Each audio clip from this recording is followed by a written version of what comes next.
Você sabe o que a legislação prevê para quem faz publicações na internet que causam danos à vida de outra pessoa? Quando termina o direito de expressão e começa a responsabilidade civil? Você sabe o que é direito ao esquecimento? Estes e outros questionamentos norteiam a nossa discussão de hoje no Fórum, que recebe no estúdio o advogado Rafael Fernandes Maciel e o sociólogo Marcelo Barra. Mas antes de iniciarmos a nossa conversa, eu te convido a assistir uma reportagem. Nas redes sociais, a vida das pessoas é acompanhada constantemente e por isso é preciso cautela na hora de postar alguma informação na rede. Para os casos de violação de privacidade e ofensa pela internet, a Justiça costuma aplicar o Código Civil e as ofensas podem ser consideradas como dano moral. No Distrito Federal, uma mulher foi ofendida por um conhecido no Twitter. As mensagens negativas foram parar na Justiça. Comentários muito agressivos com relação à honra dela, com relação até mesmo à vida sexual dela. O fato é que rompeu o equilíbrio psíquico dela, ela teve uma abalo moral, ela andou muito, chorava, eu lembro quando me procurou, chorava muito, ou seja, estava realmente muito abalada. De imediato, a Justiça do Distrito Federal concedeu uma liminar, obrigando que o ofensor retirasse todas as mensagens sobre a vítima da internet e determinou que ele não poderia postar mais nada sobre a autora da ação até o resultado do processo, sob pena de multa diária de R$ 500. Recentemente, a 4ª Vara Civil de Brasília confirmou a liminar e ainda mandou que o homem pague R$ 15 mil de indenização por danos morais à mulher. Bom, para começar, eu gostaria de agradecer a presença de vocês aqui no nosso estúdio. Doutor Rafael, quando uma pessoa posta uma informação errada, que pode causar sérios danos a uma pessoa, de que forma que ela é responsabilizada? Bom, na verdade, sim, essa informação sendo ofensiva, muito mais às vezes do que um erro, simplesmente, ela causando esse dano à moral do ofendido, ela pode responder civilmente, né, como a própria reportagem esclareceu, que seria a indenização. Ela vai pagar alguma quantia para tentar buscar reparar esse sofrimento. E também, eventualmente, dependendo do tipo da ofensa, vai responder criminalmente, com os crimes de difamação, são os crimes contra a honra, difamação, injúria, calúnia. Né? E que isso até acaba sendo agravado quando é feito pela internet, porque o meio facilita a propagação da ofensa. Diferente de quando faz numa praça ou num ambiente mais restrito, em que o dano, às vezes, nem é tão grande assim como é quando é feito na internet, que a gente não tem controle sobre onde isso vai parar, sobretudo quando postam vídeos e fotos. Doutor Marcelo, é cada vez mais frequente essa história da gente não ter o controle sobre onde vai parar, né? As pessoas pensam isso antes de postar alguma coisa na rede? Sim e não. Na verdade, a internet é um território muito mais livre, que permite muito mais personagens, personalidades, ficções, máscaras. A internet, ela enseja uma criação de personagens fictícios e de uma liberação, seja da libido, de verdades escondidas pelo anonimato da rede e pela não presença física. Então, também precisa ser um pouco relativizado, justamente por causa desse contexto, desse novo modo de comunicação, esse tipo de situação, e obviamente que pode incorrer em ofensa. O que é mais preocupante, eu vejo, é a questão de crimes de ódio, que realmente é uma coisa gritante e que pode chegar até a barbaridade, como tem se visto ou se vê ocasionalmente. Doutor Rafael, agora é diferente, por exemplo, se uma pessoa comum posta uma notícia errada, posta uma informação que causa danos, e uma pessoa, um jornalista, por exemplo, que tem a profissão regulamentada tudo certinho, a punição é diferente? A responsabilidade é diferente? Não, na verdade, a responsabilidade é a mesma. Quem causa dano a outros, independente de se está no exercício de uma função ou não. A diferença, talvez, que possa surgir daí, é da responsabilização do veículo de imprensa que está envolvido. Ou seja, se for uma grande empresa de televisão, uma empresa de mídia e que ela possa, e que o seu jornalista, no exercício da sua função, cometa um ato ofensivo, a empresa pode até responder junto, porque ele estava ali, ela vai responder pelo ato do seu funcionário. Agora, ele ali fora do exercício da profissão, ele também, se ele cometer o mesmo erro, ele também vai sofrer. As penas para ele vão ser as mesmas. Em relação a responder indenização, sim, nós acrescentaríamos um responsável, que seria o próprio o patrão, vamos dizer, que seria a empresa na qual ele trabalha. Doutor Marcelo, agora quando a gente fala de responsabilidade de informação, sempre vem à memória o caso da Escola Base de São Paulo, em que os donos foram acusados de molestar sexualmente crianças no horário de escola e depois ficou provado que não era nada daquilo, mas a vida da família já tinha sido destruída. Hoje, com a internet, seria muito pior? De fato, o que aconteceu foi criminoso, foi condenado, foi julgado, foi tipificado criminalmente. Houve uma compensação, houve uma sanção e houve também a obrigatoriedade de se publicar a nota de desculpa, enfim, ter uma retificação das notícias dadas. A internet teria outros efeitos, né? Possivelmente teria um aprofundamento, chegaria em locais que não chegaram, porque os compradores de jornal são muito menos do que os que acessam a internet, mas também isso foi fartamente divulgado em meios de comunicação de massa, como televisões e rádio. Então, teria uma outra tipo de consequência, ficaria talvez muito mais engendrado em vídeos que são, em muitos casos, irremovíveis, não saem de lá, vão ficar. E por outro lado, poderia ter uma resposta mais rápida, poderia ter testemunhas, poderiam ter outros atores que teriam mais espaço para se manifestar e contestar muito rapidamente as informações colocadas nos meios de comunicação centralizados ou nesse antigo modelo de comunicação que é representado pela televisão e pelo rádio. E casos como esse, doutor Rafael, servem de exemplo para que se tenha mais cuidado com a informação? Sim, eu acho que hoje, nessa era de utilização maciça da internet, tem que ter muito mais cuidado com essa divulgação de boatos, de notícias falsas ou até de acusações.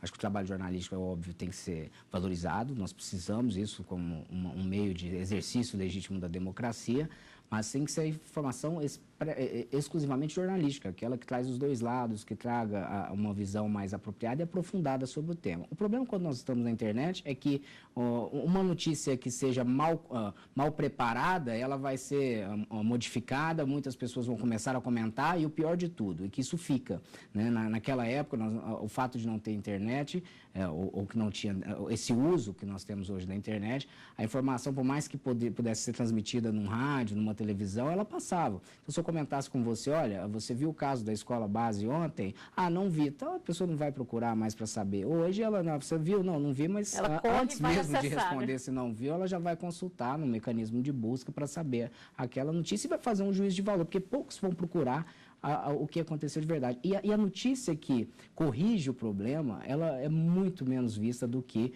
a notícia danosa. A gente tem até um exemplo mais recente, bem mais recente, de uma senhora no Guarujá que foi confundida com uma sequestradora de crianças, teve a foto postada numa rede social e foi espancada por populares. Esse caso também mostra o quanto é grave a pessoa se basear em informações falsas, não é mesmo? Como a gente tem um monte de informações, de fontes diversas hoje na internet, as pessoas ainda não têm um cuidado de separar aquilo que é realmente verdade ou que é de uma fonte verídica. E não que isso justifique nenhum tipo de violência, mas eles nem sequer fazem questão de ver se a fonte é fidedigna. Nós vemos isso muito em campanhas eleitorais, né? E que qualquer um hoje pode produzir informação e as pessoas replicam como se aquilo fosse a maior verdade do mundo, né? Não tem o cuidado. Então, as pessoas não têm o cuidado de verificar a veracidade. E a partir do momento elas ficam apaixonadas e passam a produzir ofensas, como a chegar nesse ponto de violência, que aí já é um caso que não é um problema de tecnologia, é um problema social, né? Que é um problema, um absurdo mesmo, porque isso poderia acontecer numa região menor, num bairro pequeno, sem internet, que a pessoa comentasse no barco fulano ali que era o sequestrador, poderia ter acontecido o mesmo tipo de violência. O que teve maior gravidade foi,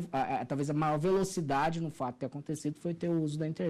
Talvez agilize esse tipo de acontecimento, ou talvez os torne mais comuns, infelizmente, do que sem o uso da tecnologia da informação.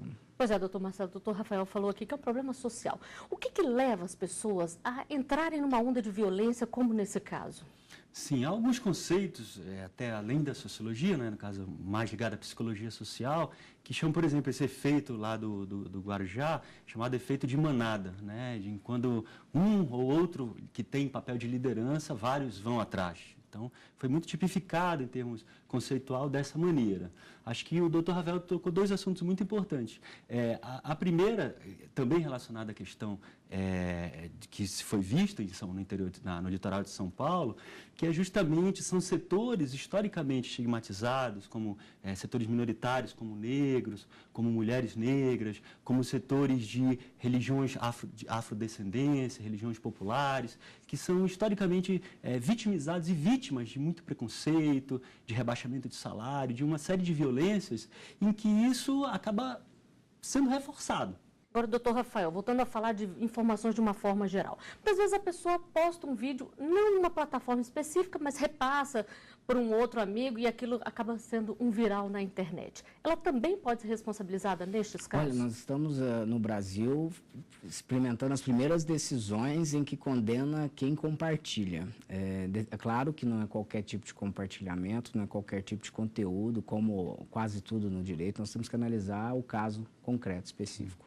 Mas uma ofensa que alguém, vamos um exemplo mais que tem esse caráter mais viral, né? Ou seja, que as pessoas começam a replicar uma foto, um vídeo, vídeos pornográficos, que as pessoas passam isso para frente com uma facilidade, como se ela atestasse que o que a pessoa original fez, a pessoa que postou originariamente, ela estivesse correta e ela atesta, eu confirmo e também concordo com aqueles termos. E é por isso que temos já algumas decisões e que condena quem compartilha também. Por que nós não temos tantas decisões contra quem compartilha? Porque é praticamente impossível você ingressar uma vez com uma ação, colocando no polo passivo daquela demanda todos aqueles que compartilharam conteúdo ofensivo.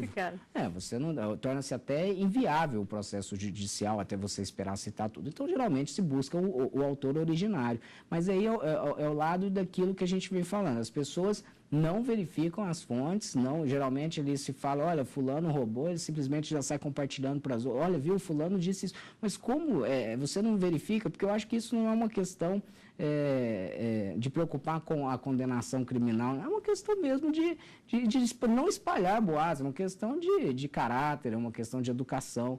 Você tem que um mínimo de prudência. Agora, só para a gente encerrar aqui, doutor Marcelo, se a pessoa se expõe no meio da rua, num local público, e é filmado, e isso é repassado, ela tem o direito também a questionar esse vídeo ter sido compartilhado ou essa fotografia ter sido repassada?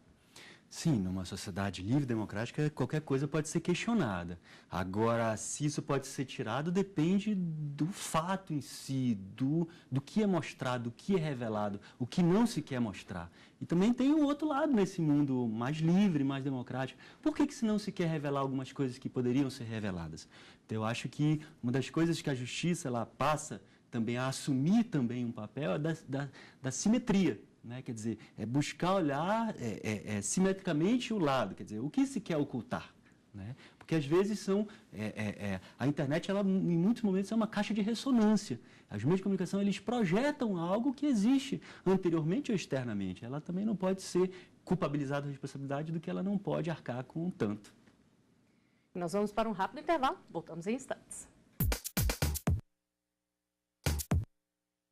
Estamos de volta com o Fórum, que hoje trata sobre a responsabilidade da informação. Doutor Rafael, a gente terminou o primeiro bloco aqui falando de vídeos que são postados, viralizados na internet. Se um jornalista usa esse vídeo como base para uma informação que ele vai repassar sem checar direito a fonte, ele pode ser responsabilizado? Olha, eu acho que tem que saber como que ele coloca essa notícia, né? Isso é cada vez mais normal que eles busquem no Twitter de uma personalidade, uma informação ou um vídeo que tem ali uma certa repercussão, buscar para pautar a matéria jornalística. Agora, como que ele coloca isso é que é a arte, né? E a prudência que ele tem que ter.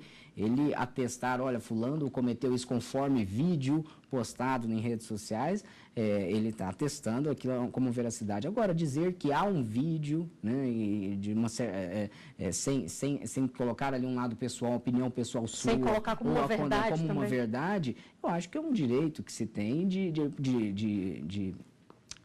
transmitir às pessoas aquilo que acontece no meio, que não é um meio separado da sociedade, é um meio, então tudo é notícia, né? É notícia numa rede social, ela é notícia propagada na televisão, nos jornais impressos, naturalmente. Hoje é essa convergência, não tem como mais separar um meio do outro. Então, cada vez isso vai ser mais visto. Agora, a prudência é que tem que tomar conta do jornalista, em saber realmente fazer essa reportagem de uma forma menos ofensiva possível. Né, e até colocando os fatos como eles são e não interpretando. Doutor Marcelo, e o provedor, ele também pode ser responsabilizado por informações que estão ali hospedadas? O Marco Civil da Internet, que foi há pouco votado, foi um grande construto reconhecido internacionalmente, porque garante a chamada neutralidade da rede, traz também isso como um princípio, que os provedores não têm responsabilidade. né? Os provedores eles têm a obrigação de retirar aquelas informações quando a justiça, quando o juiz pede para assim ser retirado, né? Então, eventualmente há casos, há algumas brechas na lei, isso está sendo construído, é muito recente, foi esse ano, em que, que pode ser caracterizado algum tipo de conteúdo diretamente solicitado ao provedor. Só que isso é uma quantidade muito menor, coisa muito específica, e não há ainda pacificação, não há consenso. Em geral, o que é muito proveitoso se dá via o Poder Judiciário, via o juiz, via o juizado, via a Justiça. Doutor Rafael, nós estamos falando aqui sobre o direito a informar, mas tem também o outro lado, o direito ao esquecimento. Gostaria que o senhor explicasse para a gente como é que isso funciona. Bom, na verdade, o direito ao esquecimento ele está muito noticiado recentemente por conta de uma decisão na União Europeia em que um sujeito que tinha uma dívida, ele pagou essa dívida, não fazia, parece que o imóvel dele tinha sido mandado a leilão, e essa informação ela se perpetuou na internet, foi um fato ocorrido no passado, mas que continuou ali nos provedores, e ele buscou então essa remoção. Primeiro, contra o provedor de origem, o que muito não se noticia, porque vamos noticiar o resultado que eu chego lá agora.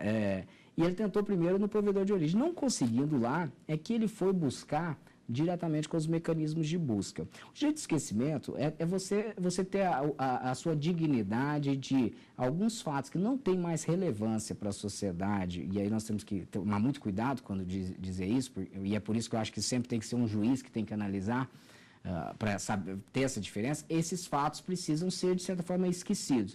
Casos mais evidentes e que já existiam muito antes da internet são os casos de condenações criminais. A pessoa foi condenada, ela cumpriu sua pena ou teve a pena extinta, ela tem direito ali a seus dados, os registros serem apagados ali ou não serem mais noticiados, né? Para que ela possa efetivamente, se ela cumpriu a pena, ela não tem mais a razão de ser, de continuar sendo punida pela sociedade. Até mesmo para questões de emprego, buscar novas colocações, ela precisa ter esses registros apagados. E lá na União Europeia, então, entendeu-se que esse mecanismo de busca, a simples solicitação da parte que se sentisse ofendido ou achasse que os dados ali eram defasados ou dados não atingiam mais o propósito inicial, ela podia solicitar a remoção do link. Ou seja, eu deixo a notícia no provedor de origem, mas eu peço a remoção do link do provedor de busca. Então, foi uma questão que se remetia ao judiciário, mas então se passou a obrigar a esse mecanismo de busca para os cidadãos europeus que providenciasse a exclusão de determinados links mediante simples solicitação, né, das partes interessadas. No Brasil também nós temos direito de esquecimento, também relacionado ao direito civil. Como foi reconhecido que o direito ao esquecimento na era da informação é uma das formas de tutelar a dignidade da pessoa humana também. Agora, tudo isso tem que ser analisado quando nós não estamos ferindo o direito da liberdade de expressão, nós não estamos também tirando um direito de buscar o acervo histórico, fatos são relevantes para o próprio desenvolvimento da sociedade, mas tem que haver essas ferramentas. Agora tem que ser um juiz que tem que analisar e verificar se ponderar os direitos em conflito. E quem teria direito a esse esquecimento? Qualquer pessoa que se sentir ofendida ou prejudicada por um fato que circula na internet, ou tem que se tomar muito cuidado até para não atacar, para não se desfazer da história e da memória, como disse o doutor Rafael? Claro, isso é muito importante. Em primeiro lugar, o acesso à justiça. Isso é o mais importante. Quer dizer, o acesso ao direito, o acesso à justiça, ele deve ser garantido a cada cidadão ou cidadã. Então, isso é o mais importante. Já o julgamento, se aquilo vai ser preservado, se aquilo pode ser, se aquilo é justo socialmente, individualmente, preservando a pessoa humana, a dignidade do indivíduo, quem deve julgar realmente a aplicabilidade do direito realmente é o juiz a juíza. E os tribunais têm sido muito procurados, doutor Rafael, com pedidos de direito ao esquecimento? Sim, na verdade, tem feito, depois dessa decisão da União Europeia, tem muita confusão na justiça em relação a tudo hoje é direito ao esquecimento. Então, você pediu a remoção de uma ofensa num provedor de redes sociais, por exemplo, virou como garantido o direito ao esquecimento. Não, isso é remoção de conteúdo de uma ofensa de um ato ilícito. Tem uma diferença que é bom esclarecer. O direito ao esquecimento, ele é aquilo com fatos do passado em que não necessariamente, ou seja, por uma condenação criminal ou para preservar a dignidade da pessoa humana, não tem mais razão de serem propagados. E mais ainda, esse direito ao esquecimento que vem sendo discutido, ele é ainda mais apropriado quando nós estamos falando de supressão de links, ou remover links dos buscadores. Então, essa discussão que está hoje na União Europeia e em todo o mundo é muito mais para até que ponto se pode remover os links dos buscadores. Ou seja, nós preservamos a fonte de origem, mas nós removemos os links. E por que isso se discute? E eu tenho entendimento de que isso precisa ser melhor trabalhado, a discussão. Porque esses buscadores, embora a justiça em alguns casos tenha entendido que eles apenas indexam o conteúdo que está na internet, eles não fazem isso simplesmente. Eles tratam esses dados, eles coletam essas informações e aí expõem num ranking que ninguém sabe como que funciona. Então, talvez alguns casos, né, e claro, alguns casos, nós teríamos que suprimir realmente esses links por conta da exposição que a própria ferramenta dá a um ato da pessoa que não é talvez aquele mais importante da vida dela ou que talvez já não tenha mais razão de ser justamente. Mas por isso que é importante que isso tudo seja analisado pelo Poder Judiciário. Agora, algumas pessoas questionam e dizem que pode ser considerado como uma espécie de censura. O que o senhor acha disso, doutor Marcelo? Eu acho que o doutor Rafael justamente entrou em pontos que são cruciais, porque vão além do indivíduo, que também é fundamental, mas são questões sociais. O que se tem visto proliferar cada vez de forma mais grave, perigosa, até para a própria existência da liberdade e, em última consequência, da sociedade humana, são remoções de grandes corporações, de grandes governos, de estados muito poderosos, de conteúdos que eles não querem que sejam mostrados e que foram por empresas jornalísticas, por indivíduos, por blogueiros jornalistas ou por cidadãos. Isso realmente é muito perigoso. Isso tem acontecido bastante nas redes sociais, inclusive em órgãos de comunicação conceituados, têm sido realmente retirados. Isso é algo muito grave. E o outro lado, e aí para vocalizar, responder mais precisamente a sua pergunta, existe também, por outro lado, fazendo um contraponto dialético a essa grande onda de liberdade e democratização que a internet contribui, é uma política do medo, né? De mais medo, de mais restrições, mais limitações. Então, por um lado, como o doutor Rafael colocou, sim, justiça, mas também, por outro lado, bom senso e ética dos profissionais, dos atores do direito, dos operadores de direito, de orientar também o possível cliente para que tem coisas que são não inaplicáveis ou inapropriadas, propriamente dito. Eu acho que a gente não podemos ter essa linha que foi superada já há algum tempo na história, que é essa política do medo. Isso é muito perigoso para a sociedade, na verdade. E bom senso também sempre na hora de passar uma informação adiante, não é mesmo, doutor Rafael?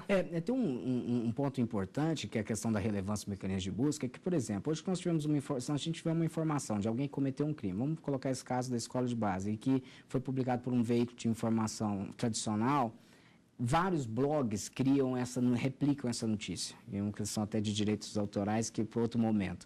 Mas eles replicam essas notícias. Quando ele replica uma notícia que está originada em uma primeira fonte, que vamos dizer que seria mais fidedigna, essa notícia ela começa a se tornar relevante. E aí é o que nós precisamos discutir mais sobre a responsabilidade desses mecanismos de busca. Porque a partir do momento que torna-se mais relevante, a pessoa pode postar o quanto quiser positivo, que aquela informação negativa, como foi replicada por vários blogs, ela vai aparecer nas primeiras páginas. Bom, agradeço muito a presença de vocês aqui, esclarecemos bastante pontos. Nós estamos chegando ao final do programa de hoje. Eu conversei com o advogado Rafael Fernandes Maciel e com o sociólogo Marcelo Barra. Quer rever este programa? Acesse o site da TV Justiça, www.tvjustiça.jus.br. Você também pode ajudar a nossa equipe a fazer o fórum. Envie um e-mail para forum@stf.jus.br. A gente tem um novo encontro na próxima semana. Até lá!